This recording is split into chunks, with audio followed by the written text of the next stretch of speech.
I am thrilled and honored that Tammy has given her time not only to be here with us tonight, but this has been a fast and furious and almost an impossible ask. She wants us to be informed.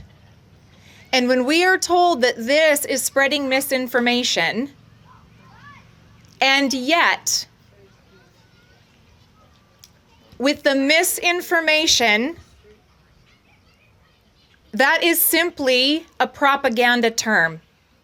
The misinformation is simply when it goes against a desired narrative.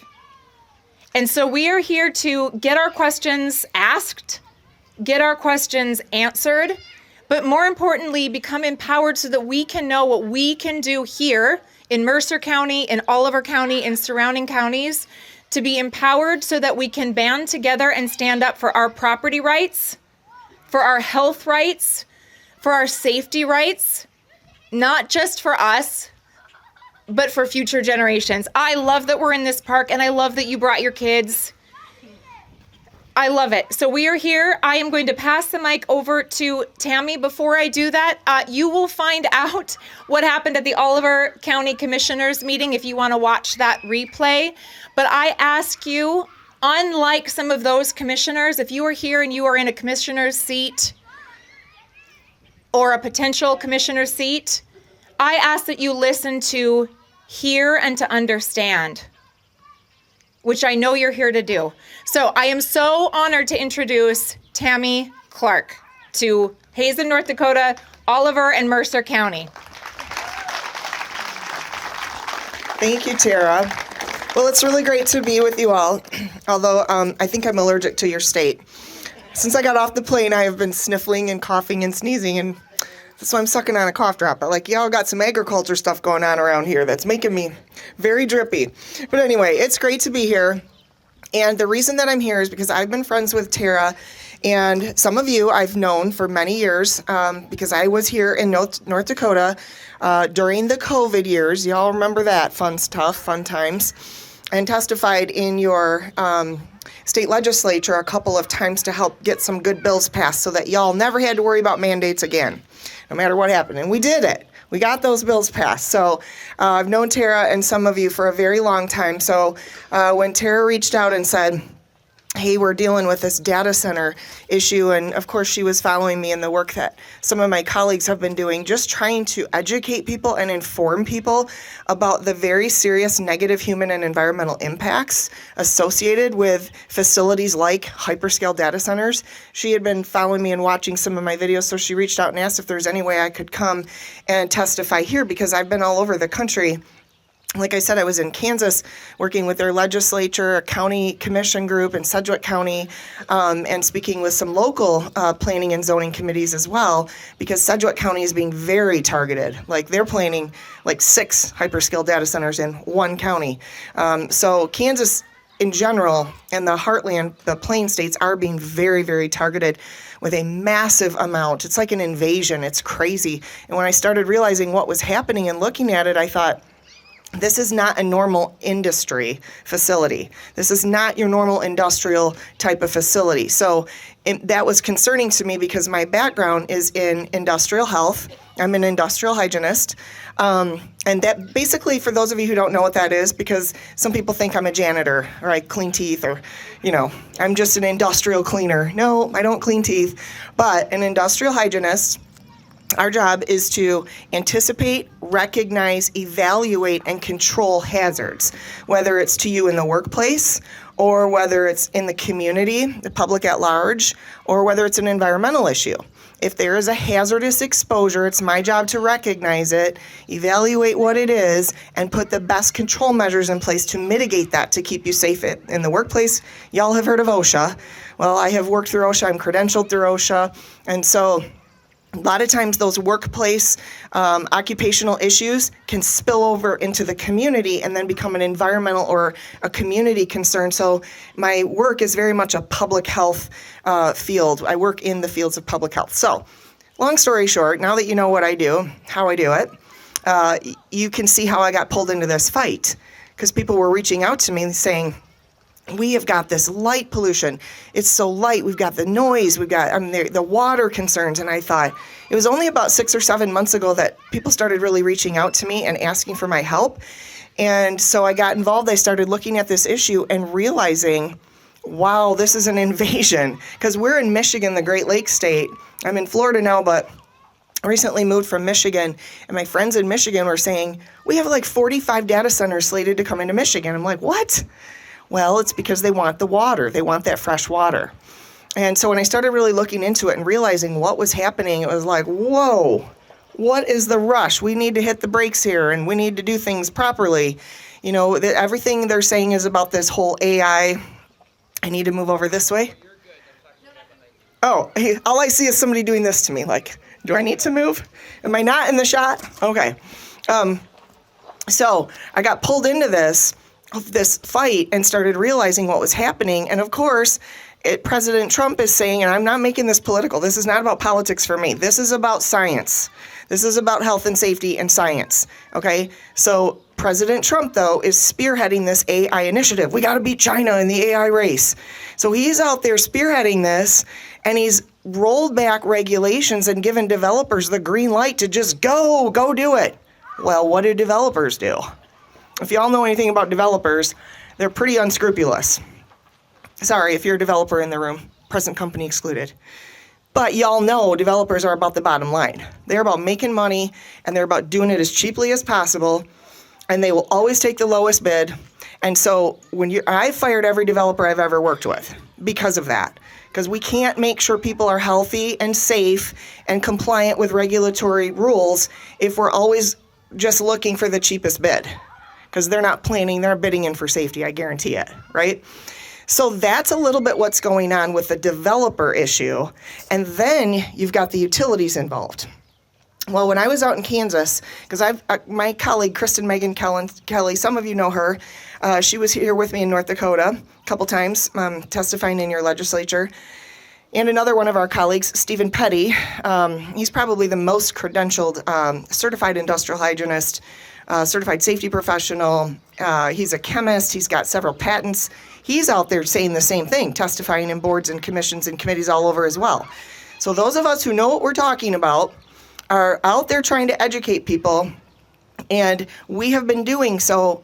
But the problem is, the more we get into this fight and the more we see, like every time I go to a new state, every time I go, like I've been in Virginia and Kansas and Indiana and Ohio, Michigan, now coming here, it is all making it a little bit more clear that this has been something that has been in the works and has been planned for years.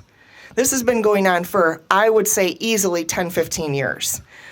And that's concerning to me, because what they have done is they have rolled out this agenda where they've gotten the utility companies to spearhead everything. This is why you're dealing with NextEra here, right? The gas utility company and electrical companies. They're using utility companies like what's happening in Georgia. I don't know if you guys are aware what's going on in Georgia right now, but Georgia Power is using eminent domain to take people's homes. There are over 30 homes right now that are scheduled to be bulldozed, kicking people off of their homes they've been in their whole life, taking their farms, not giving them any choice because, why? A utility is public. You can't use eminent domain for private purposes. This is one of the reasons they have partnered with utility companies.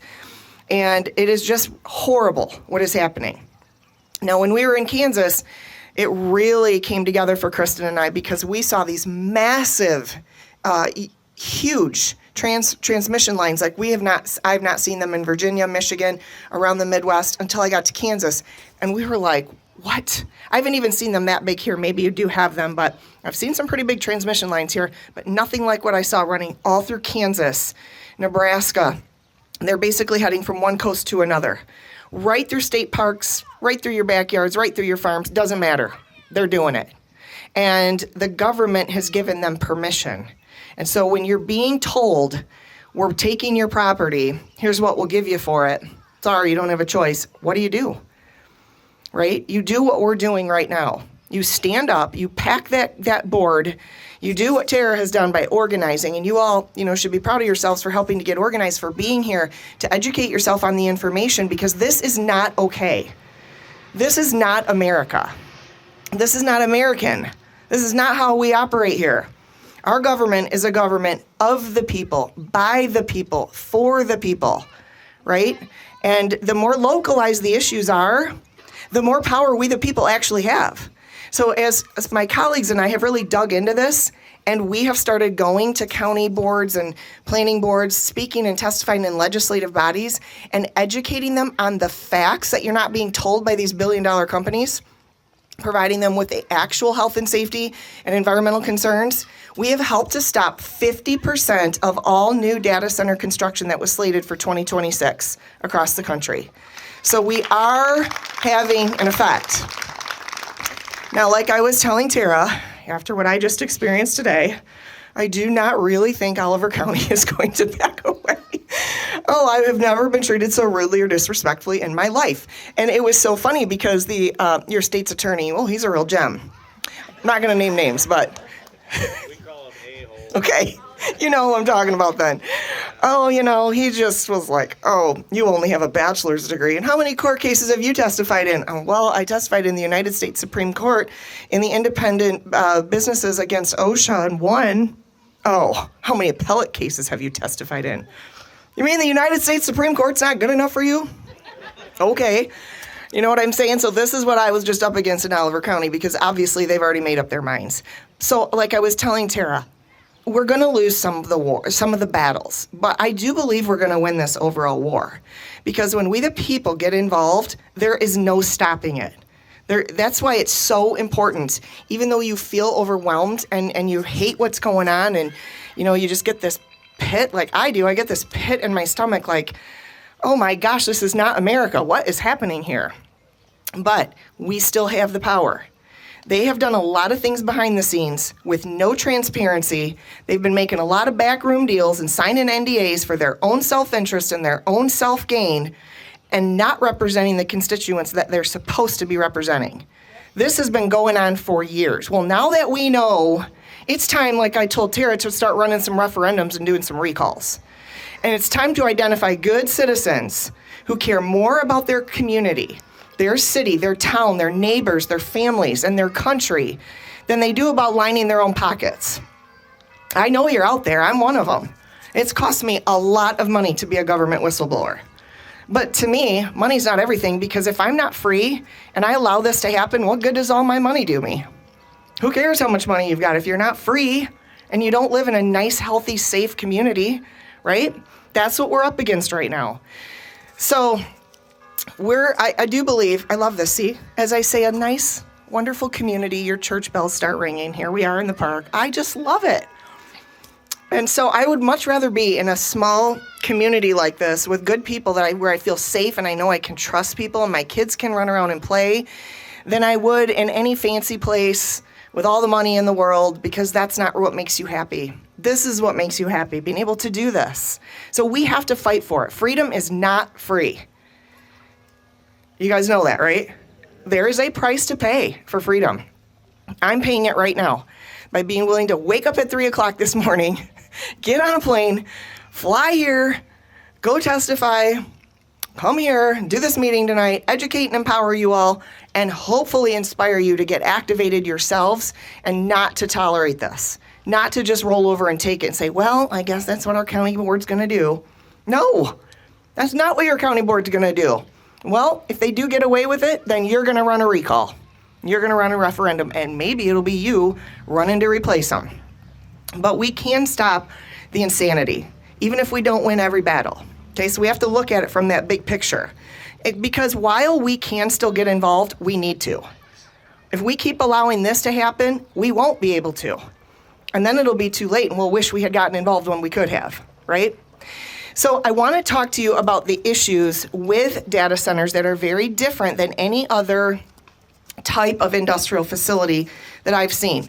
And I've worked in lots of different industries. I've worked in commercial, industrial, even commercial agriculture, construction, manufacturing, healthcare. I've worked in pretty much every different industry, looking at, analyzing what the work the people are doing, the employees are doing is, their processes that they use, and helping to control any hazards that might be associated with their work.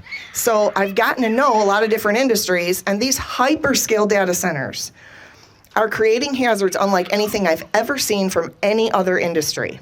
Because what they're doing is they're emanating the hazards into the public, and it's affecting animals and livestock and crops and food. I'm not just talking about the destruction and the loss of farmland. I'm talking about the tonal noise that actually affects your crop growth. I'm talking about the contamination of the soils from the diesel air generators, up to 400 of them running at a time. People complaining about their driveways, their cars, their homes, their yards, everything being covered with black soot. Well, can you imagine 400 massive diesel generators, each one the size of a semi-truck, all running because it's backup power, a mile away from your house? It's affecting air quality, it's affecting soil quality, it will affect your crop productions, and it will affect negatively the tonal noise I'm going to talk about in a minute. It will affect your animals, which is very concerning to me in agricultural communities, because y'all grow my food. I mean, I eat your cows. Right? You're growing the food that I buy in the grocery store out here. So I kind of need you to keep doing that. So this concerns me very much. So what I basically do is tell the boards that I'm working with, okay, here are the issues, and here's what you should do. Okay, so first of all, is there anybody here that sits on a local board like planning, zoning, city board, township, county commission? Anybody here on a board? Somebody's pointing at somebody, but nobody wants to raise their hand. Okay, this guy hiding over here.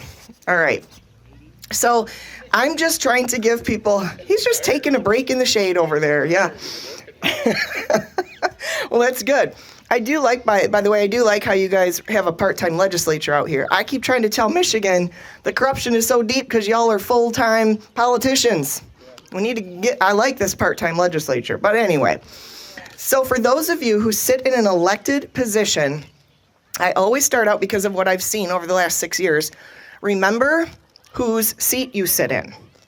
It's not your seat. You sit in the people's seat to represent them, not to do your own thing, to take bribes, to do whatever you want, to make backroom deals with no transparency because you're getting a little something out of it. Because I have seen that. This is what's happening all over this country right now. And I have been involved in recalls where I've recognized it, called for total recall, and we ran referendums, got that initiative on the ballot to call for a special election, and literally recalled every single board member who signed for that battery company to come into this community. Because that community stood up and said no. And you did it anyway.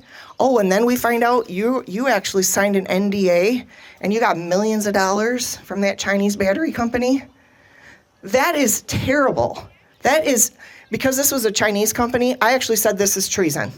You just sold your community, your property, your community to a known enemy of the United States, putting your entire community at risk. That is treason. And so I called for that on stage. We did a big thing at a horse farm because this battery plant was going to go right across the street from this beautiful horse farm. So we did a big rally. Thousands of people from across the state of Michigan came. And of course, those board members were all in attendance secretly. And I knew they were there. And so I called for that referendum. And you know, the next day is when that referendum, they started circulating to collect for petitions. And every state's a little bit different. And even sometimes counties can be different. So look into that. I mean, if they're not going to listen to you, then you need to fire them because you're their boss, right? And so if they don't listen to you, okay, time for you to go. Time to identify some good people to replace them. All right, so the hazards associated with these data centers, probably some of you have heard about some of them. Now, the last county commission that I just talked to thought they knew everything. In fact, one of the county commissioners said, well, is this a blockchain or is this a closed loop cooling system? And I literally threw me because I thought, what the heck are you talking about? He doesn't know what he's talking about. Blockchain or closed loop, you're talking about two different things. This is not a crypto mining facility we're talking about. That's blockchain. I'm talking about a cooling system with fans and things like that, water, and you're mixing the two as if you know what you're talking about, challenging me. Okay. So anyway, I just had to keep going with that one. But for those of you who really do want the information, number one, here's the checklist that you should bring to your boards before you even consider entertaining, allowing anything that says data center associated with it. And they're all different sizes. I know that. We've had data centers around for 20 some years. And that's okay. The smaller data centers that have existed for many years are relatively harmless. They are usually standalone. They have small server racks with just a few servers, and they exist to support that financial banking system with their computational needs, or a hospital system or something like that. That's not what we're talking about here. All of a sudden, these massive 40,000 campuses, and the one that I looked at in Oliver County was 600 plus acres. That's just starting, and they want to go bigger, what they were talking about. That is a completely different animal, and that creates very serious hazards that we need to be aware of and not just blow it off, because it'll be too late and you will have some serious buyer's remorse by the time you realize what you let happen is permanent. Now we can't undo that damage. Now what are we going to do? Where are we going to go? People are getting sick. It's affecting our livestock, their mating cycles, their milk production, their eating, birth weights of their babies. And now what are you going to do? Who are you going to sell your home to? Who do you think wants to come and live by a data center? Nobody, right? Your property values will plummet. It'll be too late. So the siting is the number one most important thing you need to be concerned about. Where are these data centers being proposed?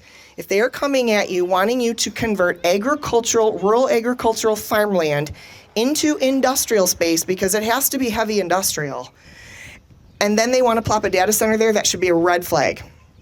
Because if you have animals and livestock and farms around that, it's going to very seriously and negatively harm those animals, the crops they're growing there, and everything. And then if you have a community, if you have little communities at all, they should be nowhere near. Now, a lot of people ask me, okay, so what's the setback? So that's a really tough question, and I can't give you an exact answer on that. And then some people get, oh, I see.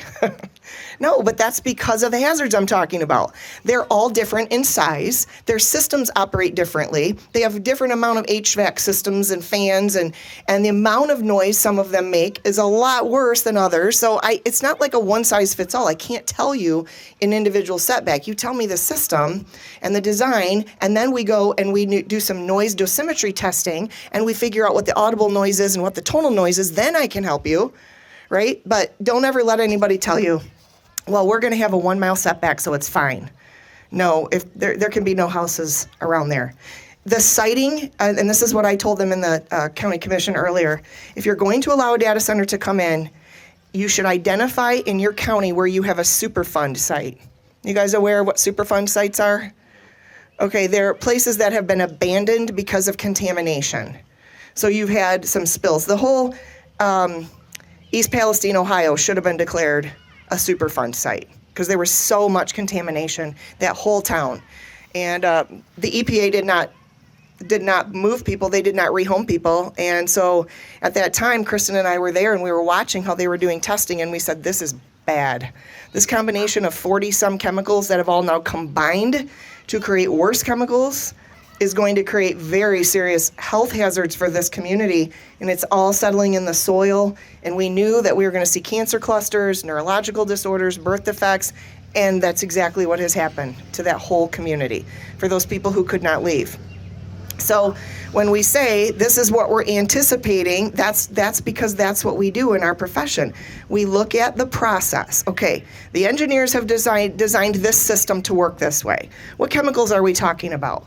What types of machines are we talking about? How are we using them? Are we combining them with other things? Because then I can anticipate, knowing that, what the hazard might be.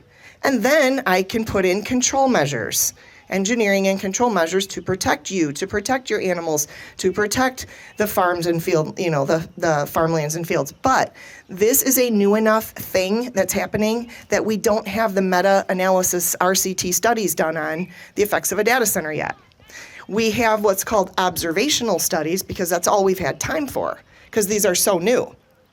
So we can rely on those observational studies and that data because it's happening in real time. And we can draw a direct correlation with cause and effect. When you have an entire town like Dowagiac, Michigan, just filed a lawsuit against the data center, the company that built the data center in Dowagiac, and I forget which one it is. They're filing a lawsuit against them because the entire community is suffering from insomnia, sleep deprivation, anxiety, stress, irritability, depression, loss of focus, and they're all experiencing very serious negative biological results due to the exposure to this amount of tonal noise. And it's basically called infrasound. It's not sound you can hear, it's sound that you feel, your body feels. It's like a vibration. It's a frequency. And when you are exposed to that 24/7 at that level, that creates very serious impacts on the brain. It causes inflammation in the brain. It causes your cortisol levels to rise. And if anybody knows anything about that hormone, it can be toxic when it's too high in your body for too long. And so it causes all kinds of problems, heart problems, stress problems, cognitive issues. And so now this whole town, everybody is complaining of this, and the whole town got together and they're suing the data center developer. And you know what? We fought that one. That town fought that one hard. They lost it, and they've been in operation for 1 year. And people are so sick already. That whole town is so sick that they're suing the data center. They're trying to get them shut down to stop operations. But here's the other problem. Okay, then what do you do with this massive campus that is set up shop, ruined your farmlands, ruined the charm, the culture, the feel of your community, your small town? What are you going to do with it when they abandon it?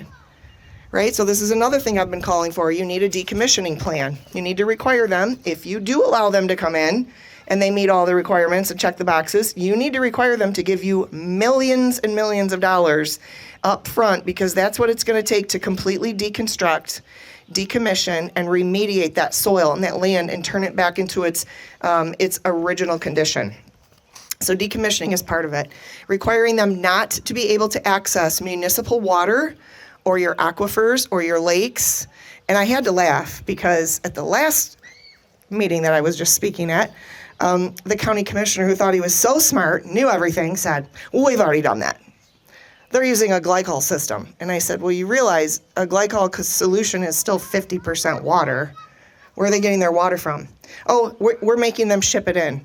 And then I called my colleague on the way home in the car, or on the way here in the car, because I just had to laugh and tell her what he actually said. And she was like, I'm going to do a Facebook Live right now and call these people out, these ding-dongs. They don't know what the heck they're talking about. And yet they're disrespecting you. And I'm like, yep, that's what we're up against. It's like COVID all over again. Remember when some of you who followed us, remember when we were blowing the whistle on the masks and the mandated jabs and all that? And we were saying, don't do this.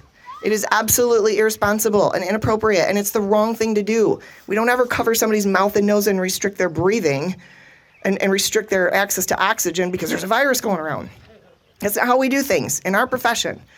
So, of course, you can imagine how attacked we were. And we were. And I just told my colleague in the car on the way over here, I said, I feel like here we go again. It's COVID 2.0. It's like we're doing this. And we already talk about it. We laugh about it. But now that we've been through it and we won, because we did provide our written briefs testimony in the United States Supreme Court against OSHA because they were trying to mandate all that on you permanently. And we stopped that. All those mandates went away. So in this fight, I'm tired. It's tiring. And it's like, oh my gosh, I don't really feel like doing this. But this time I meet with all you people and I give you the information you need, arm you and activate you. And I'm like, we can win. We won the last one. We might not win every battle, but we can win this war. I didn't think we were going to win the COVID fight, but we did, right? All the mandates went away and we all kind of went back to normal. But this, I'm telling you what's going on here, is really part of that plan, that agenda. They stopped that, but what they did was they continued their overall plan. And I heard, what's his name? BlackRock. Fink, I believe it is. Yes, Larry Fink, BlackRock CEO. I heard him talking at a World Economic Forum symposium or something not too long ago, just a couple weeks ago. And he said, we are in the process right now. BlackRock is going to take over all the data centers in the United States. They're going to spearhead that because the United States government can't afford to do all these data centers. So BlackRock's going to do it. Oh, great. That's perfect. Let's have BlackRock own one more thing. But the problem with that is he believes what we are doing right now is we are building a new infrastructure, a new economic infrastructure is what he's calling it, for digital currency. And this will be the backbone of it. He came right out and said it. So when I'm listening to him and I'm watching all this happen, I'm like, this is part of what they were trying to do 6 years ago that we stopped. Okay, we stopped that, thank God. But now they're trying to build a whole new infrastructure. They're calling it Industrial Revolution 2.0 in the United States of America. And it has to do with these massive transformers and massive new substations. By the way, I pointed out a massive substation over here when we drove by, when we were coming back from the meeting I was just at. I said, Terry, see these massive transmission lines? See these massive substations out here? It's all part of it. It's all part of the same thing. And that's where they're going to put data centers along those lines, connected to those power grids and those transmission stations. And it's called the new economic revolution, the new digital economic revolution. We're rebuilding America's economic infrastructure. That's what they're doing here. That is their plan. It's been in the works for at least 15 years, maybe 20, from what I've seen. Because there's no way they could be that coordinated with these utility companies and already have these massive transmission lines in, all from west to east. They were working their way into Missouri a couple weeks ago when I was out in Kansas. This has been in the works for a very long time. And if you think about it, this invasion of these hyperscale data centers basically started about a year ago in this manner. We've had data centers, but not like this. They had everything else in place that they've been working on, and now they're able to just pull the trigger, just like that. Boom, boom, boom, boom. Roll back the regulations. Trump tells them, go do it. I'll be business friendly for you. And now, just like what happened with COVID, when they dropped those mandates on us out of the blue, it was very well coordinated before that. I'm not going to get into all that, but this reminds me of that, because I kept thinking then, how in the world did they get the whole world so coordinated with this, like overnight? There's no way. I kept thinking to myself, there's no way. Same thing with this. So you guys have to know what you're up against, but don't let that overwhelm you, because I remember a Bible story about a little David who slayed a giant with a stone, then cut his head off with his own sword, right? I mean, that's how God does things. And I have said many times, gosh, I feel like David. And that's when I pray. I'm like, okay, Lord, I'll obey. I'll go do it. But I need you out there going before me, because this is big, what we're up against. It's global. It's part of a global system, a global change. They're calling it the Great Global Reset, or the New World Order. And that's where we're going with this, guys. Our little park times sitting here in the sunshine with each other and our quaint little communities are not going to last if we don't stop this. So we've got to get involved. Now, I know that there's a lot of other hazards associated. One of the checklists that I want to give you the information, because I see some of you are taking notes, which is good. So siting is important. Not near communities, not near farms. Put them on abandoned places like brownfields, Superfund sites, abandoned industrials. Like, think about the Rust Belt of America, all those abandoned industrial areas. Okay, well, that's a perfect place to repurpose those spots if you're going to put a data center in place. But even then, we don't need these hyperscale facilities. With the newer technologies out there, quantum computing coming at us so fast, they have new systems now. The data center, literally, the computational output center is the size of a dining room table. We don't need these massive systems, okay? And it's happening so fast. It's changing so rapidly. And there's a race right now on to get them into outer space. That's part of the lunar mission, what's happening. Elon Musk, Jeff Bezos, they're all in the race, all these guys that are involved with that, because they want to get these data centers, the smaller ones, into outer space fast, because they will be self-cooled. They're smaller, not that hard to fly something like that into outer space, where they can be controlled by satellite and they're self-cooled. So that is coming. And even Google and some of these executives have admitted within 3 years, everything, we'll be in outer space. Well, good. Then what are you doing building in my backyard? But I will tell you what we've discovered And the other commission did not believe me. But what we have discovered, it's out there, you can look it up yourself. This is not being driven by an organic need for more computational output to satisfy AI, growing AI demands. It's not. We don't need that. This is being driven by contracts. OpenAI, Oracle, Microsoft, they all have contracts with each other. They kind of work together. And they have contracts where they need to build a certain amount of facilities, computational outputs within a certain amount of time. And if they don't, their fines and fees are in the billions of dollars.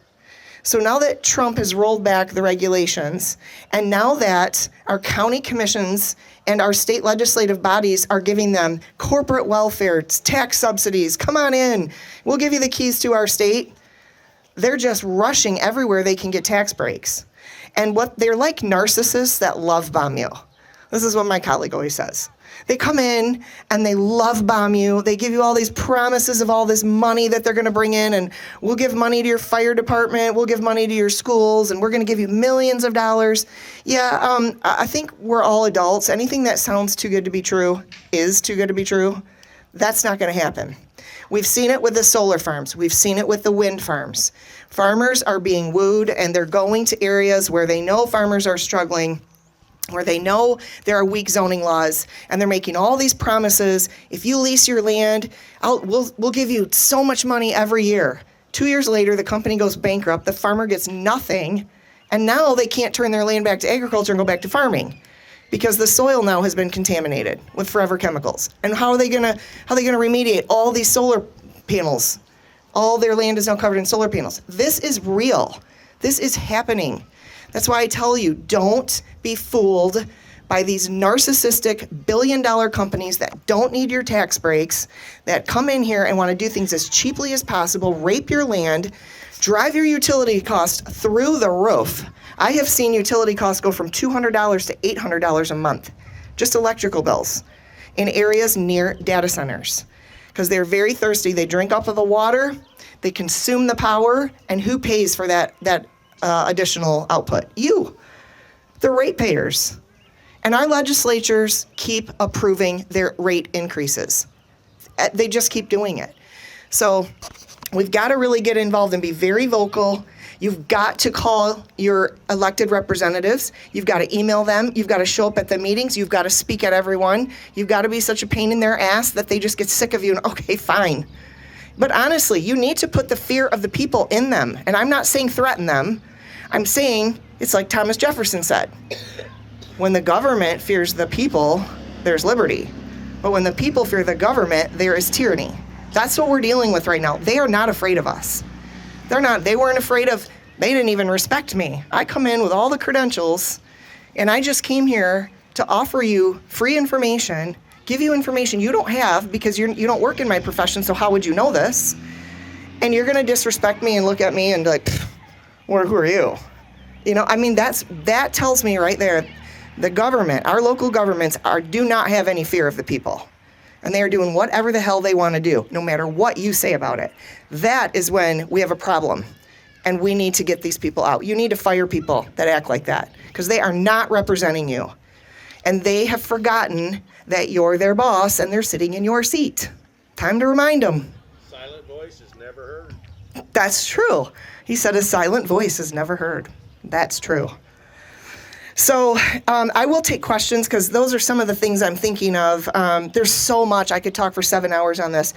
But if y'all have questions, like specifics, I can give you answers and details.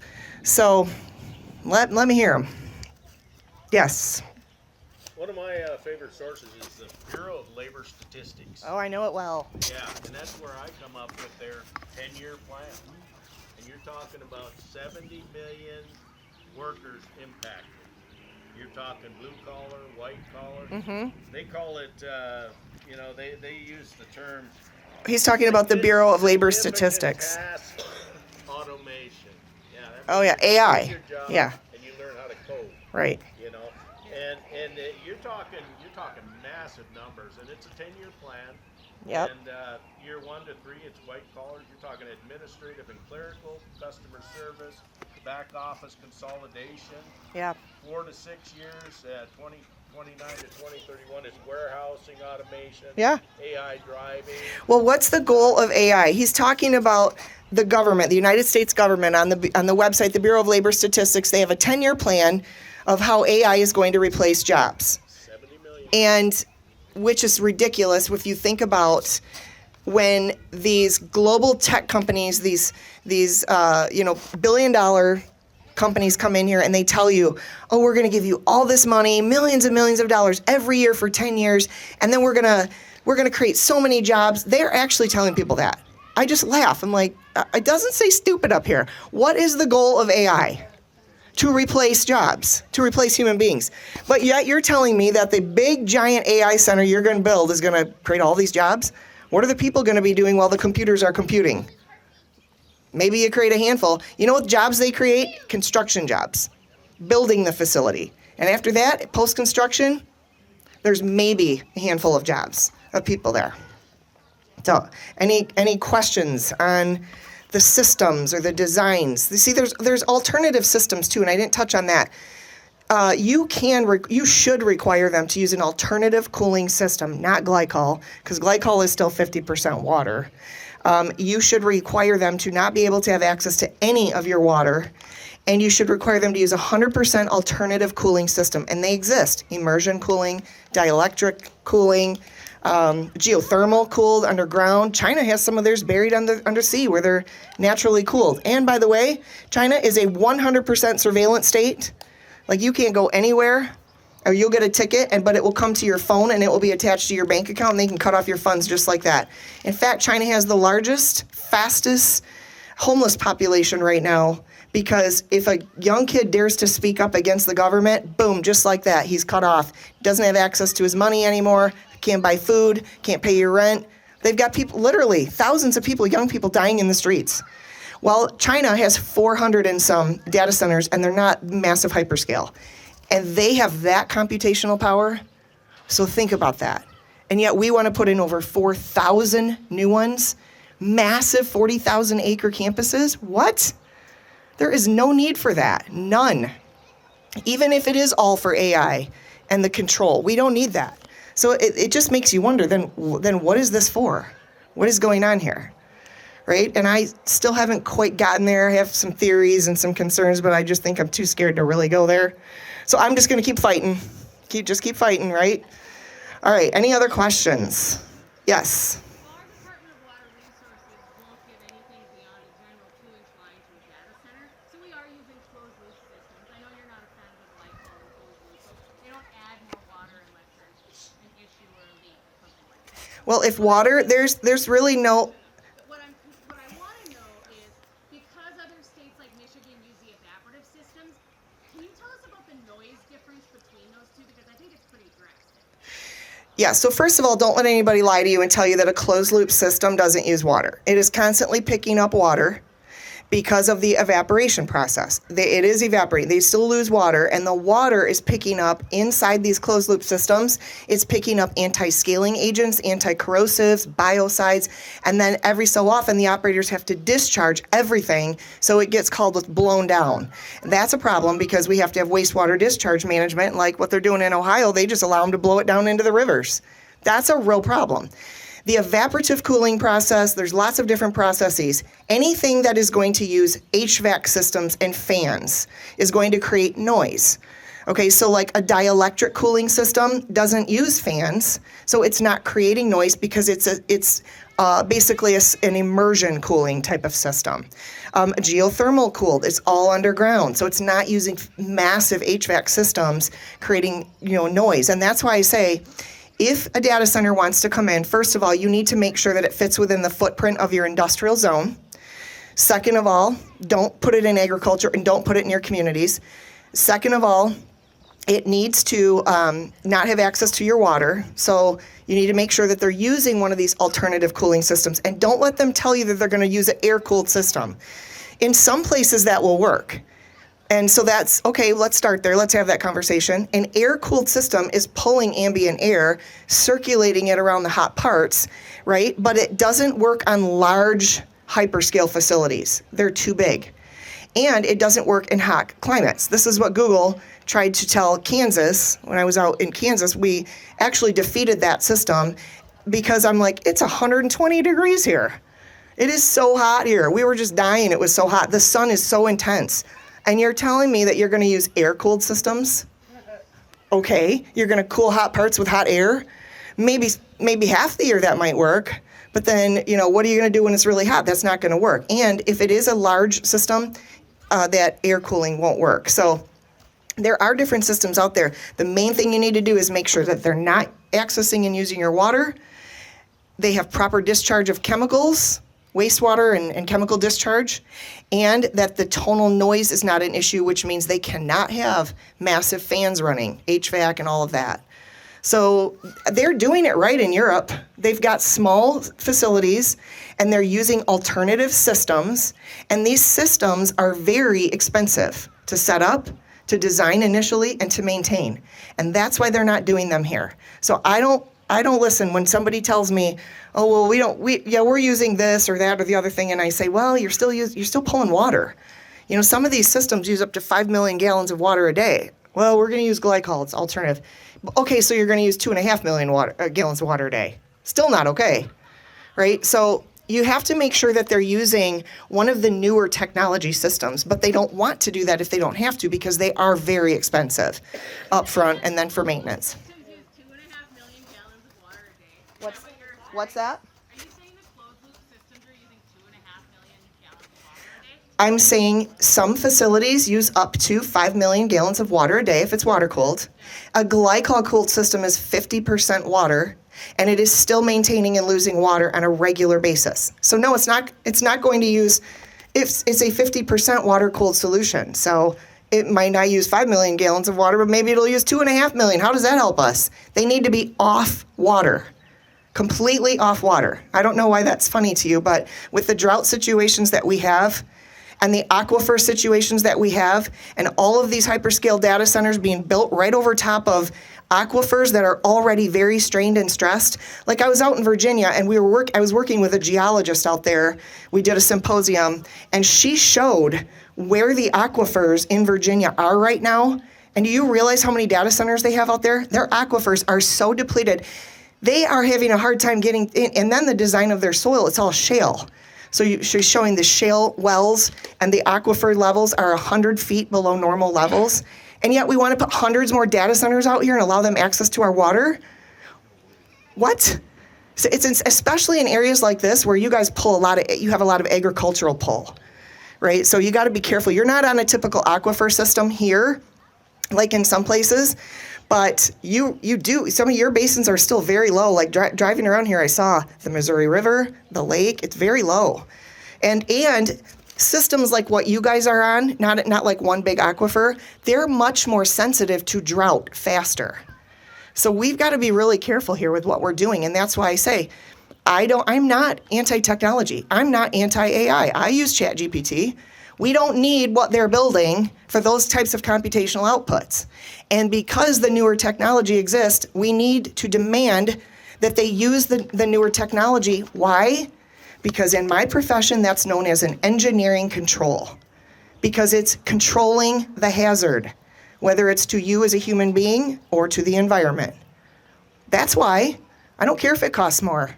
We're not going to cause harm to people in the environment. Yes. Our water resource from the State Department, he come down to the commission meeting, and he summed up all these millions of gallons of water they're going to require as a teaspoon out of a cup of water. Yeah. Oh, yeah, they'll tell you, we're only going to use the swimming pools. Okay. Yeah. Well, okay. All right, yeah.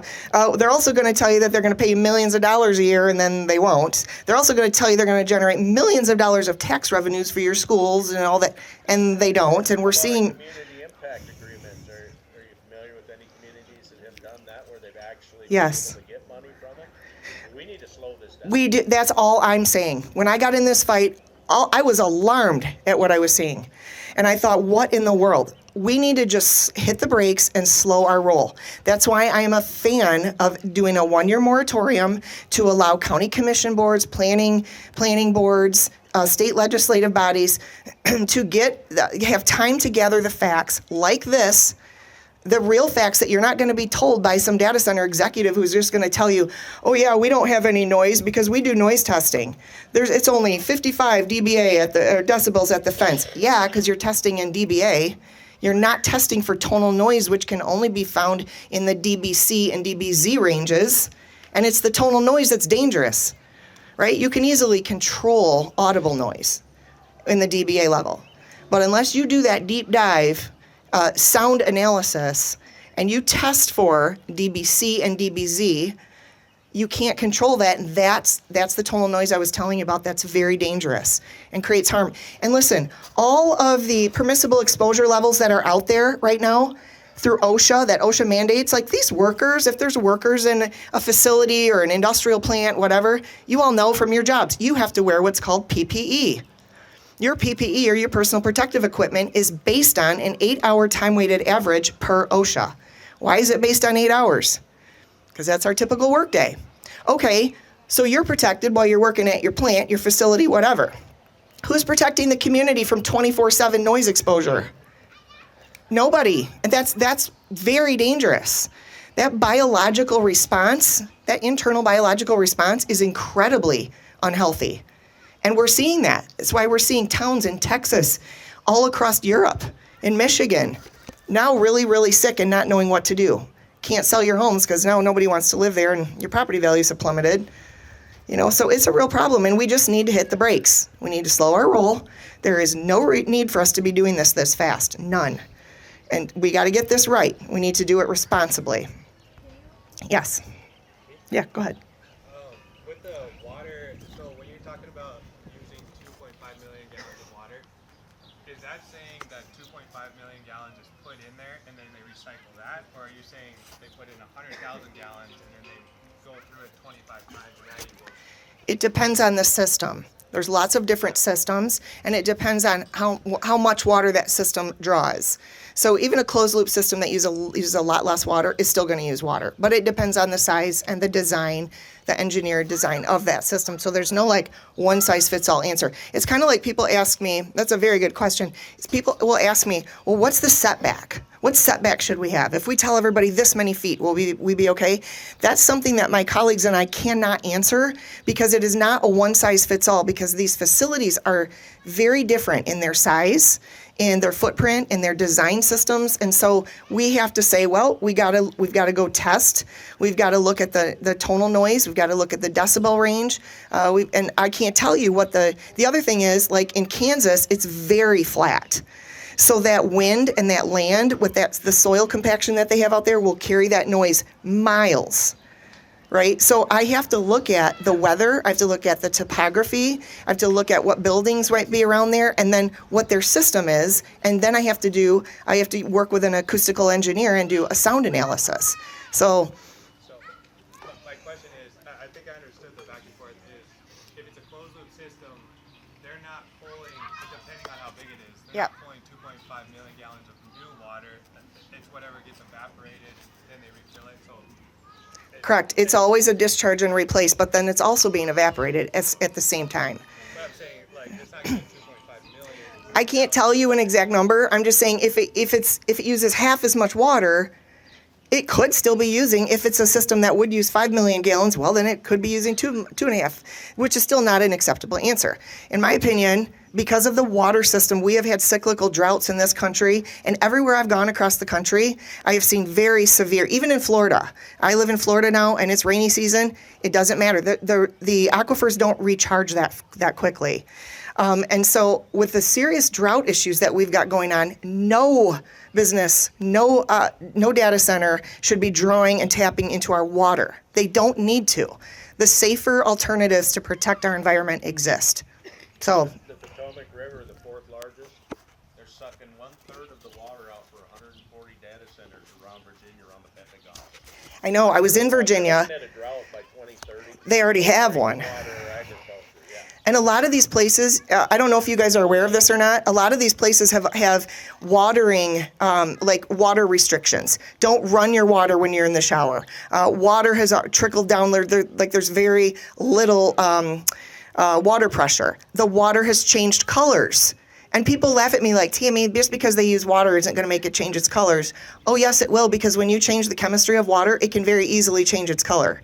And when you draw too much water, what you do is you leave evaporated nitrates and minerals and things like that, and it changes the entire chemical composition of that water, which can change its color. So we've got to be really careful to protect what we steward. Yes. My question or comment, because I can't seem to find anybody locally that reacts to this or seems to even be aware of it, is what they're calling heat islands. Are you familiar with those? Oh, yeah, that's why. There's Europe. Yeah. And I recently stumbled across a study by Arizona State University where some of them in the Phoenix area are consistently increasing the temperatures surrounding the data center by up to 4 degrees Fahrenheit on average for that area, especially downwind. Some of the European ones, they're reporting up to 16 degrees ambient air temperature I know. around them. And it's crazy because I'm like, where's Greta? What's going on here? We've got all of a sudden the climate alarmists have stopped saying nothing. It's so crazy to me. I'm like, what the heck? We are dealing with some very serious climate issues that are actually happening, and it's man-made, and nobody's saying a word about it. Like, this is not okay. I saw you had a hand raised back there. Yes. So, in the month of May, the United States Senate worked on and has developed what's called the Affordable Housing Act. Buried in that act is a requirement that the federal government develop a digital currency by 2030. Yeah, it's part of Agenda 2030. Yeah. And so it's not a bank that's doing it, it's required by the United States federal government, our government. Coordinating with other non-governmental organizations like the UN and the WEF. It's all out there. You can go read it. It's called Agenda 2030, and that's what's coming at us fast, and that's what these data centers, a lot of them are really about. Collection of data, not computational output. Kathleen Austin Fitz. Yeah, right. All right. Yes. What was your title again? I'm an industrial hygienist. Is that part of the environmental field? Yes, I'm an environmental health specialist. Yep. I came here neither for or against the AI system. Mm-hmm. Something I noticed, Joshua, you said we were going to get information that's going to help us see both sides. I haven't seen that. What I've seen is a lot of fear mongering, etc. If I had somebody from the other side come in and tell me everything's going to be rainbows and unicorns, I'd be saying the same thing. They already have. Yeah. Well, the thing is. What I'm saying is, I think the moratorium for a year is great. I think that's awesome. That's what I'm calling for. Yeah. Okay. My problem that I see with this, especially when I see environmental, I was around in California in 1979, 1980, working in trauma. The environmentalists were screaming, "Oh, the spotted owl, the spotted owl!" They shut down 80% of the sawmills. Thousands of people were laid off from work. 5 years later, they come back and said, "Oh, the spotted owl is living in barns and stuff. There's not a problem after all." I agree with you. What's going on now? California's having the worst fire problems they've ever had. Why? Because they didn't have people going in and cleaning out the forests, etc. I think it's Right. good to take care of our environment. I think that's important. But I think we need to take a step back from the negative stuff. We need to hear some. It can't be all negative, these things coming in. Well, It can't be. I appreciate what you're saying because I completely agree with you, but everybody has heard all this one side. This is all they know. And they do not hear the real medical, scientific, and legal information, the environmental concerns that are real. Nobody's talking about these. In fact, data center executives gaslight people like me and my colleagues who stand up and actually talk about it. Because here's the thing, this is why I'm sharing the information I'm sharing, because nobody's getting it, but it's real. And all you have to do is go on YouTube and look at all the people that are dealing with exactly what I've just told you is happening. It's happening all across this country, but nobody will talk about it. So in my profession, I do abide by the ethics of my profession, and I would not have integrity if I did not talk about these facts that are very real, that the people are not being given. And so that's where my angle is. Like, no, I'm not an alarmist, believe me. I'm not. I'm actually shocked that I'm partnering with the Sierra Club. And I never thought I would be working with the Sierra Club because I'm one of those people. I'm not an alarmist. But they recognize the environmental concerns, and so they are working to stop the way and the manner in which this is being done. That's why I said to you in the beginning, I'm not against technology, and I'm not anti-AI.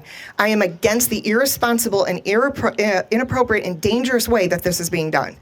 And it's creating permanent negative impacts. We can't, like I said, we're all going to have real serious buyer's remorse if we do it this way. So that's why I'm calling for a moratorium to allow our elected representatives to put together good boards. I'm actually working with this with Bobby Kennedy in the HHS, and he is calling for the same thing. He is looking into this. I've traveled with Bobby and spoken with him back when he was running for president.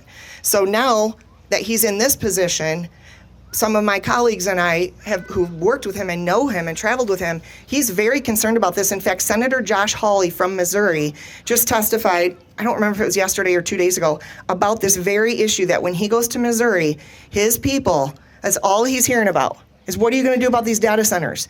And so it was him on the committee he was on, the Senate committee he was on, was actually interviewing Bobby, actually having Bobby testify. And he asked him directly, is HHS going to do something about this and going to look into it? And Bobby said, yes, I am very concerned about this. In fact, Bobby said, as an environmental lawyer, I actually dealt with cases like this with environmental issues. So that's why I feel like I have to share this information, because all you're getting is a bunch of love bombing from these narcissists who tell you everything's going to be great. You're getting a data center. You're getting a data center. Everybody gets one. Well, there's consequences to that are going to be not so easy to roll back. So that's where I'm coming from. I hope that answered your question. I'm not trying to scare anybody, but this is reality, what we're dealing with. Okay, I understand that. For what it's worth, and I'd be saying the same thing if I had the guy come in here and was telling me all the stuff. This is wonderful, everything. I'd be telling him no. Right. No way. Well, that's the thing. Like, I'm not making any money for this. I always say follow the money. You know, so I'm losing money to be here with you today, actually. I don't sign non-disclosures. I don't think they're ethical. Yes. I don't have much of a voice today. Oh, here. Use the mic. Yeah, sorry. Just I've been on antibiotics here, but I'm getting over strep, so I don't believe I'm hold that contagious. closer to your mouth. Yeah, I'm just trying not to breathe on it. Anyway, you piqued my interest, because one of my big issues is that I'm not comfortable with is taking prime agricultural land and having it being turned into industrial use. And then a big problem I've had is, okay, who retains long-term deed of that land, as well as the reclamation? But you said that already, realistically, there is no need for the hyperscale data centers because they have already moved on, right? And then so the only reason they have contractual obligations or they face fines. In the billions. So ultimately, are you saying that this big push is all for naught, and they would be sacrificing our state needlessly? Yes. Okay, that is an important point to Yes. bring home that I've not heard before, guys. Yeah. I don't know, maybe I'm in the dark here, but that's damn important. Well, thank you. A lot of people are in the dark about that. And that's why I'm like, listen, there's so much more going on, and you guys aren't getting all the information. They've already moved on. The technology is already so advanced. Google executives are admitting we'll be gone in 3 years. It will be so much cheaper for us to utilize the newer technologies than to maintain these massive campuses. They have already admitted this. So what are we doing? This is why I'm saying if you put in a 1-year moratorium, not only does it give you time to get real experts, industrial hygienists, occupational and environmental health and safety professionals, get with people who understand engineers, designs, systems, and then put a board together and let's figure this out and let's do this responsibly, right? Develop a checklist like siting, number one, most important thing, noise, water. What are we going to do about that? Go down that checklist, right? So if we do that, here's the other thing that's going to happen. They will go away. In every area where my colleagues and I have testified, and that's why I said we have stopped so much of the data center construction. And we've chased a lot of them out of counties where the people are so vocal. That's why I say you've got to stand up and be vocal, because these developers do not like that negative PR. All right, and so, but then they go away, and then in a year's time, you're way less likely to have them even come back. So they're going to fulfill their contractual obligations somewhere else. And they go where the zoning is the easiest, and it's the easiest to get things rammed through in rural communities with weak zoning. And then we just are dumb enough to hand them the keys to our county and our water and our electrical grid, and here you go. Why wouldn't they go there and do that? So you have to understand, this is what's happening. Yes. I'm looking for like specific research, but large arguments in our county, like we do have a report in mind now. The large argument from the extermination is that our reclaimed mine land is not a suitable place for these data centers. And is there any specific research that you would recommend providing to representatives, any or at meetings that show other places are using reclaimed mine ground, they are using industrial zones, and that they are stable enough to handle data center development? Because that's the largest pushback, and that's why we need to use ag land here specifically in our county, is that even though we have 40,000 acres of reclaimed mine land or industry land, none of it is stable enough to hold a data center. And so I guess Well, it's probably not the way that it is right now, and the size of these campuses they want to build. So it's no different though when I tell them, well, here, if you want to come here, here's our requirements. In real estate, it's called requirements. We got all these requirements that we're looking for. If you can satisfy these requirements, and then you are responsible for all soil remediation, infrastructure build out, all that, put it all on them. They can afford to do it. Right? If you want to, then here's the area that would be suitable for you, but it's on you to develop the infrastructure, to make the ground suitable. Like when I work with my construction clients and we're setting up big cranes, big tower cranes, it's my job to go in and check, is the ground suitable for crane conditions? Sometimes I work with radar. I've got to go in and make sure there's no pits or wells underneath. I've got to make sure. Sometimes we have to bring in some, sometimes it's just peat. I've got to bring in matting and dunnage and make sure that those cranes that are set up when they're booming out and that heavy load, that jib swings out this way, it's not going to puncture through the soil and roll over, because that stuff happens. So, but it's on the responsibility of the controlling contractor who owns that contract to make the ground sufficient. So sometimes we have to bring in the right kind of soil. I have to build it up. I have to bring in mats and dunnage, that kind of stuff. So it's no different than if we tell them, here's an abandoned Superfund site, the soil's very contaminated, but this is the only place, honestly, that you would be safe to go. Well, it's on them to remediate it. It's on them to build it out. It's on them to build up infrastructure. So I don't know of any facilities that have done that in abandoned mine territory, but I would just say it's no different than telling them to go anywhere else that's been abandoned. It's up to them to build it out, make the soil what it needs to be, build out the infrastructure to support your needs. So yeah. Talk about power scale, the relevance of how tools are, and once these facilities are developed, how they scale, how they're increased in size based on the power that you can provide. You mean tapping into current power grids or building their own, or? Well, a lot of them are building their own. President Trump actually filed an executive order requiring them to provide their own source of power.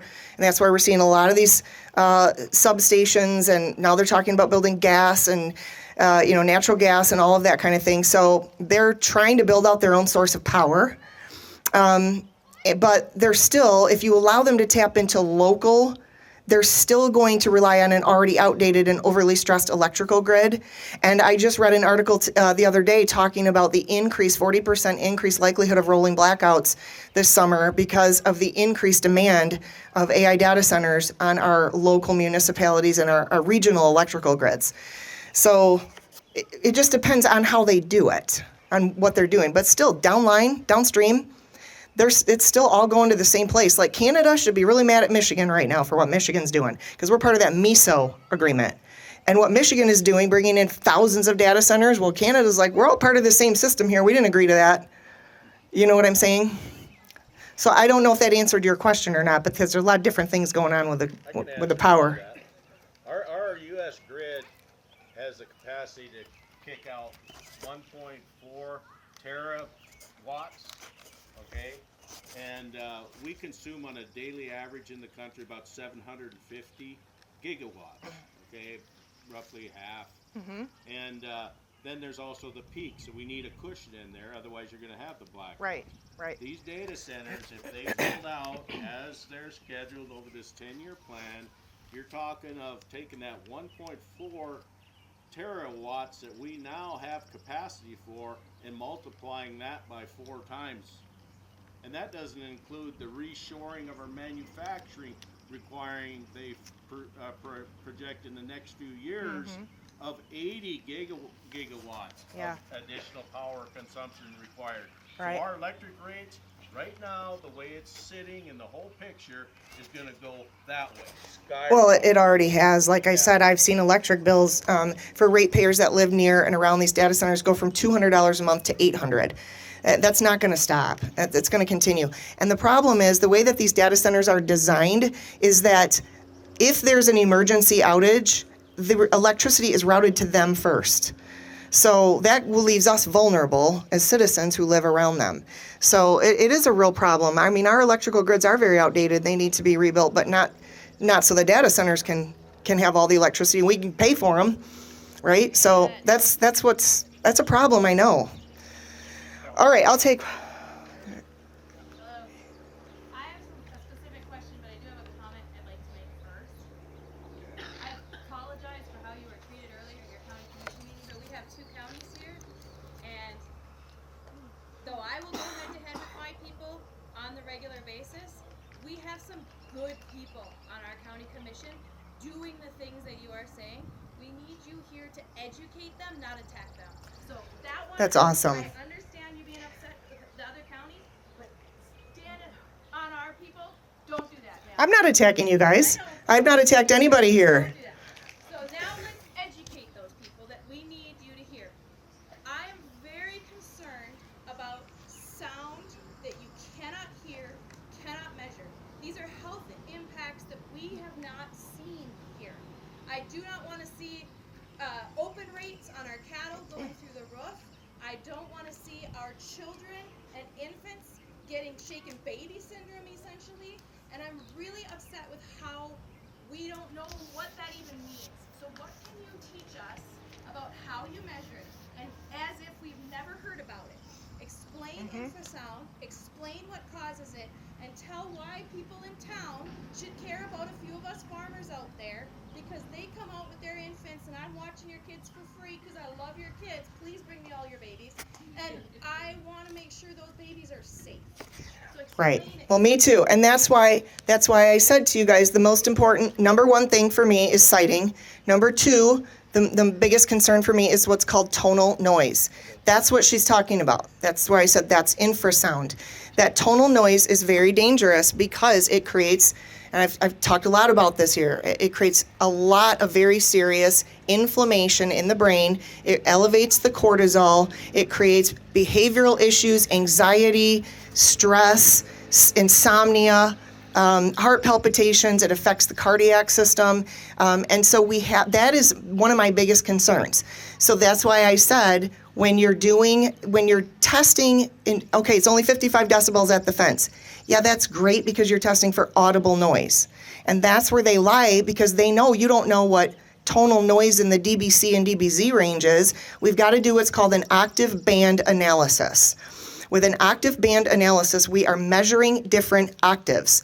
So audible sound is measured in dBA.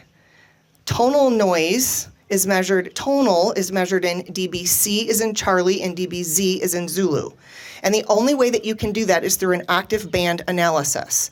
Okay, so you hire somebody called an acoustical engineer or an industrial hygienist, and they come out with their sound meter and all of their calibrated instruments, and we have employees, whether it's in a workplace, either wear the meters for 8 hours, or we set up around perimeters, and we are capturing that amount of noise and vibration and frequency.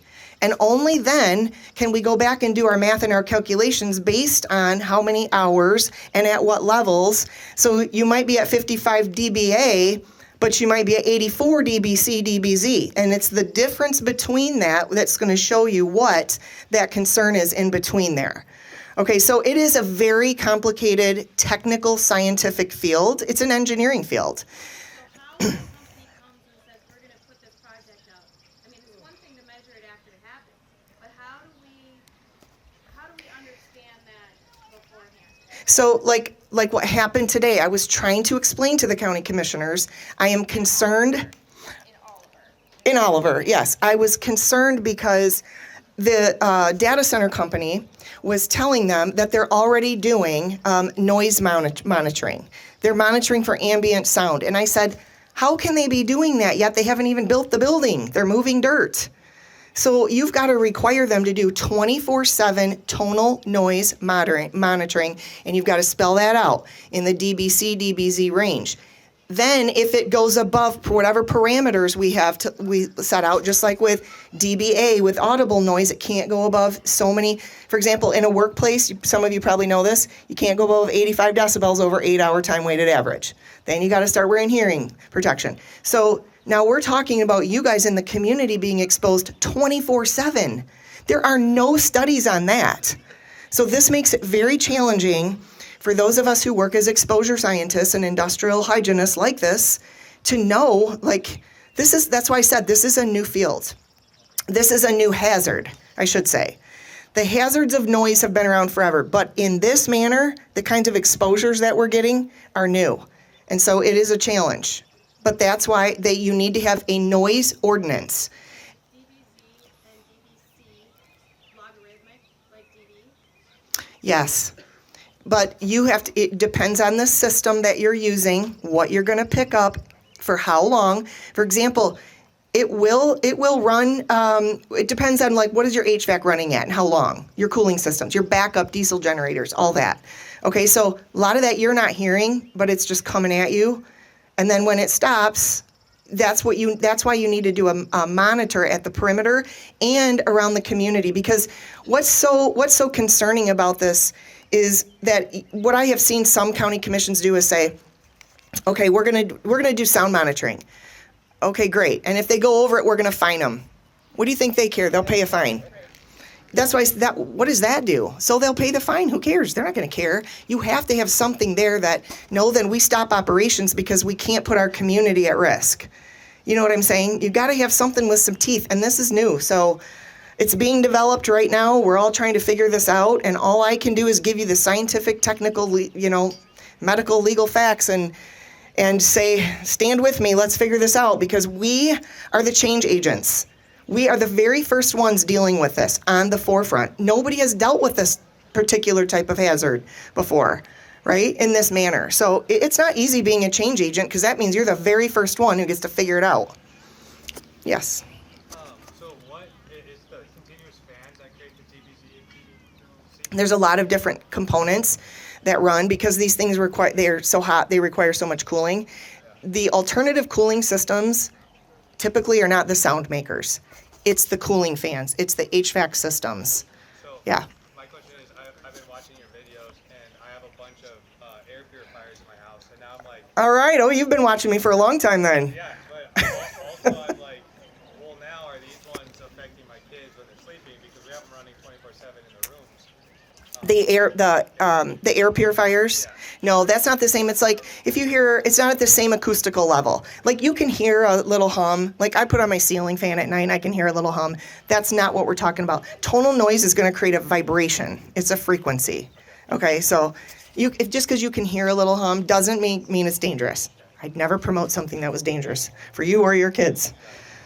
All right, I'll take one more. Yes, way in the back. So, you've told us a lot of good information. Have any counties provided good zoning laws that we could use as an example in Mercer County? Like, this is a good template that works. They have all the pieces to protect our citizens and our community and our eggland. Are there any good examples out there that we could use as a template? Well, the ones that I have seen that have been successful basically are the board members who, they're really concerned and they don't want to deal with these, the blowback and the fallout and with the health and environmental hazards, so they get things in front proactively. And the ones that have been successful, what I've seen and what I've liked is they look at their master plan and then they make sure that what is ever in that master plan actually aligns with the zoning that they have listed. Because I have seen some bad results when a county has a master plan, it says this, but then they don't actually have all those things in place, and then they get into trouble. So the ones that have been successful are the ones that have looked at their master plan, they've looked at what they have in place, they have aligned them, and they've looked very carefully, and then they have put specific requirements on the type of facility like a data center. So here's the other thing that I don't want you guys to be scared about, especially you as an elected representative. Attorneys will tell you that they think you're being discriminatory and so you're going to get sued because you let Boeing come in but you won't let us come in. Well, I'm sorry, that's not comparing apples to apples. Boeing is not creating tonal noise and it is not destroying your aquifers and it doesn't have the light pollution and all of the things, right, that go with it. Totally two different things, two completely different types of systems because they're creating different hazardous exposures.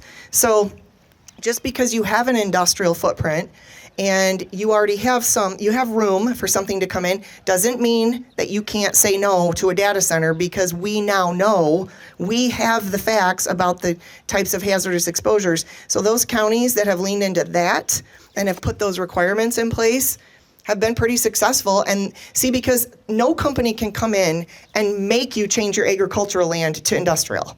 No company can come in and make you do this or do that, violate your zoning. They can't force you to do that. And if you have it written out, because of these concerns, a data center would not be appropriate in our industrial zoning. Maybe you have a brownfield or a Superfund site in your county that you could say, but you might be able to go here and reclaim this land, win-win, right? Or you just say, we simply don't have the requirements for it. We have a county up in Michigan that just put a moratorium at no data centers, period, because they don't feel like they're a university town, they've got lots of kids, and they've got lots of farms, and they don't feel like they have a safe place for any data center to go in, so they've written that out. They've updated their master plan and their zoning, and they're good. Nobody can sue you for that. That's not being discriminatory. That's protecting people.